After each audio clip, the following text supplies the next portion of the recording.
அனைவருக்கும் வணக்கம். சமீபத்தில் ஒரு புத்தகத்தில் படித்த விஷயம் என்னை ரொம்ப ஆழமாக பாதிச்சுது. ஒரு அழகான விஷயத்தை ரொம்ப அருமையாக விளக்கியிருந்தாங்க. அதை தான் இங்கே பகிர்ந்துக்க ஆசைப்பட்றேன்.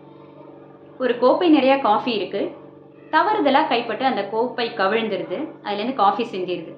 இதுக்கு என்ன காரணமாக இருக்கும் அப்படின்னு ஒரு கேள்வி கேட்டிருந்தாங்க. அதோட என்னெல்லாம் காரணமாக இருக்க முடியும் அப்படிங்கிறத பற்றியும் நிறையா விஷயங்கள் எழுதியிருந்தாங்க. அதாவது ஃபர்ஸ்ட் கவனமின்மை.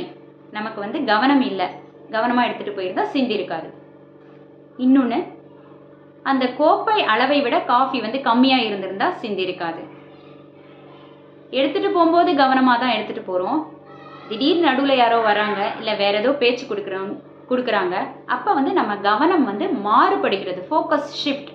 இதுலேருந்து அந்த பேச்சுக்கு கவனம் போயிடுது. அப்போ இந்த கவனத்தை இழந்து காஃபியை கொட்டிடுறோம்.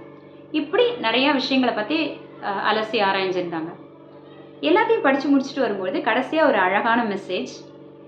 எல்லாத்தையும் விட என்ன காரணம் அப்படின்னா, the coffee has spilt out of the cup just because there was coffee in the cup.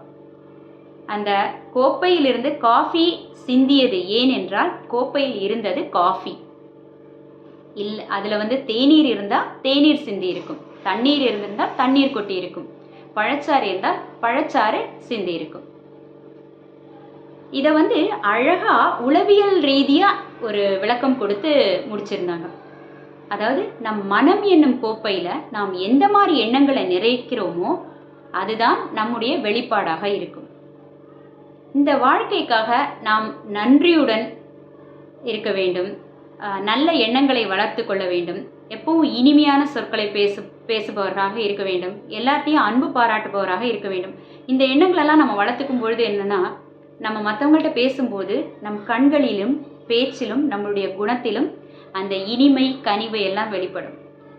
நம்ம ஒரு வக்கரமான எண்ணத்தோடையே இருந்தோம் அப்படின்னு சொன்னால் அதை நம் குணம் காட்டி கொடுத்து விடும். நம்மிடமிருந்து நாம் அதை மறைக்க முயற்சி செஞ்சாலும் நம்மிடமிருந்து வெளியே சிந்திவிடும்.